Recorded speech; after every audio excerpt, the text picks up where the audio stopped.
आज हम श्रीमद् भगवद गीता के अध्याय 13 क्षेत्र क्षेत्रज्ञ विभाग योग का श्लोक 9 देखते हैं।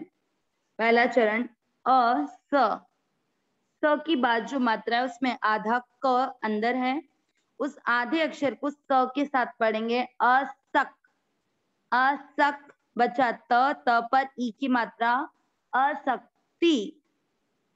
र न दोनों पूरे पूरे अक्षर, रन नहीं पढ़ना, रन रन भी छोटी मात्रा है, आप रन भी पढ़ सकते हो और या फिर भी को श के साथ भी पढ़ सकते हो, पर भी को खींचना नहीं है। रनभिष, रनभिष श षटकोण वाला इसलिए थोड़ा तेज बोलना है। रनभिष व के बाद है अनंग, राइट साइड में देखेंगे, इससे आधा न व पे लगेगा, उसका होगा आधा न वंग। रणभिष्वंगाः, वंग वंग वंग गह, ग पूरा ग में अ मिक्स किया और ग में अ की मात्रा विसर्ग को पढ़ेंगे ह। पहला चरण वापस असक्तिरनभिष्वंगः। दूसरा चरण पुत्र, पुत्र दार, र पूरा र में अ मिक्स किया, दार ग के नीचे री से ऋषि की मात्रा राइट साइड देखेंगे, ग्री, ग आधा और री से ऋषि की मात्रा, इसको पढ़ेंगे ग्री, गृहादिषु, गृहादिषु हा के साथ दी पढ़ना है, शु को थोड़ा तेज बोलना है, गृहादिषु। दूसरा चरण वापस पुत्रदार गृहादिषु।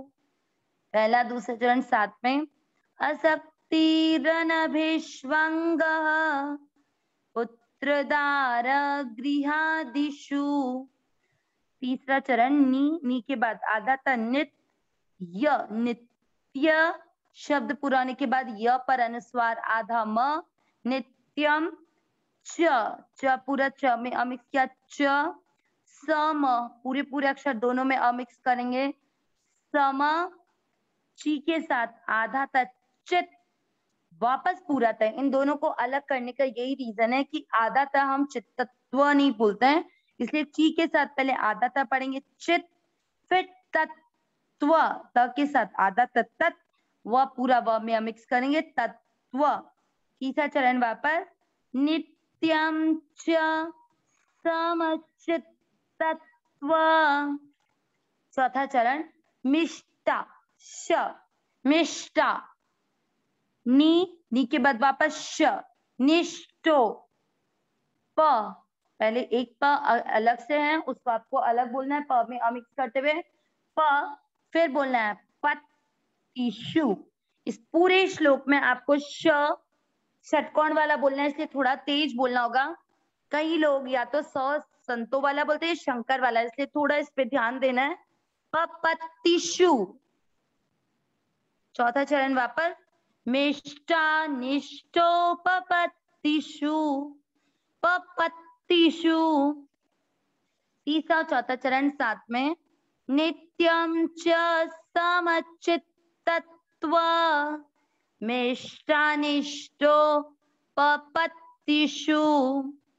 पूरे श्लोक का अर्थ एक साथ, श्लोक का अर्थ किया, पहले पूरे श्लोक का उच्चारण असक्तिरनभिष्वंगः पुत्रदार गृहादिषु नित्यं च समचित्तत्व मिष्टानिष्टोपपत्तिषु। वापस एक बार असक्तिरनभिष्वंगः पुत्रदार गृहादिषु नित्यं च समचित्तत्व मिष्टानिष्टोपपत्तिषु। श्लोक का अर्थ, आज का श्लोक आप सबके साथ साथ मतलब हम सबके लिए बहुत इंपॉर्टेंट, ना मैं इस चीज में एक्सपर्ट हूँ और ना शायद हम लोगों में से कोई भी इस चीज में एक्सपर्ट नहीं है। जो आज जो गीता जी का श्लोक है बहुत इंपॉर्टेंट श्लोक है, इसका अर्थ जरूर सुने और हम सब इस चीज के लिए कोशिश करेंगे, आपके साथ मैं भी और मेरे साथ आप भी। असक्ति, आसक्ति रहित, किसी से किसी भी प्रकार का कोई प्रिय नहीं लगना।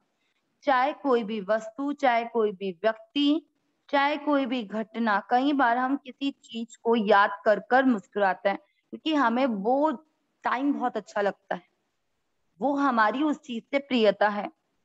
कोई वस्तु हमको इतनी अच्छी लगती है कि उसको हम किसी और को दे नहीं सकते। कोई व्यक्ति हमें इतना अच्छा लगता है कि हम उससे दूर नहीं रह सकते। ये प्रियता, ये अच्छा लगना आ सकती है।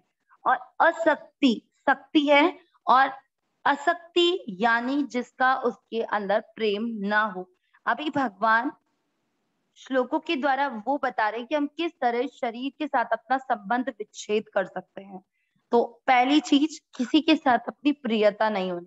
इसका मतलब ये बिल्कुल नहीं है कि हम किसी के साथ प्रेम से ना रहें। इसका कहने का तात्पर्य ये है कि किसी के साथ इतनी प्रियता ना हो कि आप उसके बिना रह ना सके, उसको मतलब इतना खास मान लें कि जो है उसको नहीं छोड़ सकते। ये बात मैं आपको नहीं कह रही हूँ, यार सब वर्ड्स में मेरे ऊपर भी है, मैं भी ऐसा करती हूँ। रनभिष्वंगः, इसमें र में अ मिक्स किया था। अनभिष्वंगः यानी किसी के साथ उसका घनिष्ठ संबंध ना, घनिष्ठ, गहरा, इतना, जैसे हम कहते हैं ना बेस्ट फ्रेंड है, ये मेरी बेस्ट वन है, ये मुझे बहुत अच्छी लगती है, वैसा घनिष्ठ संबंध इस संसार में किसी के साथ आपका नहीं है। और है ही नहीं, लेकिन हमने बना रखा है। एक्चुअली है हमारा परमात्मा से, लेकिन हम बनाते इस संसार में। अब भगवान इसी श्लोक में आगे बोल रहे हैं, पुत्र, पुत्र माने पुत्र बच्चों से लिया जा सकता है, चाहे बेटा चाहे बेटा, पत्नी, गृहादिषु, घर आदि में। क्या बात बोली?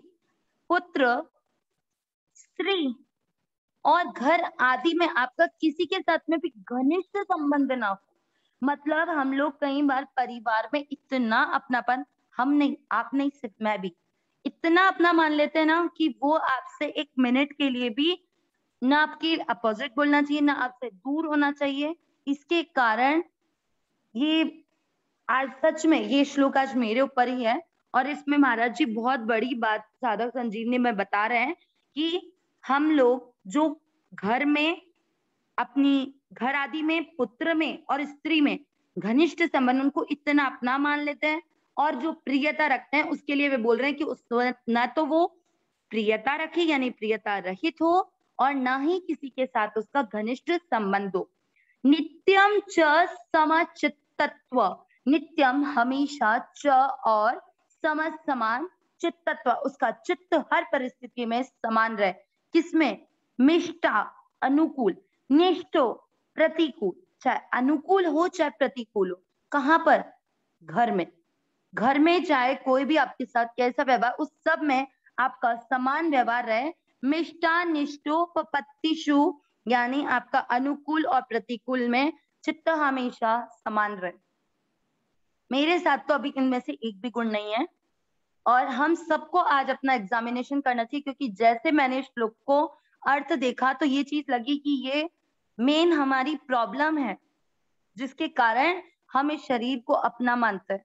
और आज इस श्लोक के अर्थ को हम सबके घर में जो साधक संजीवनी है जरूर से पढ़ें। मैं भी आप लोगों के साथ इस श्लोक के अर्थ के पूरा बेसिक पढ़ना चाहती हूँ, क्योंकि ये श्लोक बहुत इंपॉर्टेंट है कि हमें किसी के साथ प्रियता नहीं रखनी है। प्रियता मतलब प्रिय व्यवहार नहीं करना, ये नहीं कहा गया। किसी को इतना अपना मान लेना कि जिससे अपना संबंध है वो भूल जाए। पुत्र यानी बच्चे, स्त्री और घर आदि में किसी के साथ घनिष्ठ संबंध ना हो, और चाहे आपको अनुकूल चाहे प्रतिकूल कोई भी परिस्थिति मिले, उस परिस्थिति में आपका चित्त समान है। अविनाशी सहज सुख राशि, हे नाथ हे मेरे नाथ, मैं आपको भूलू नहीं। नारायण नारायण।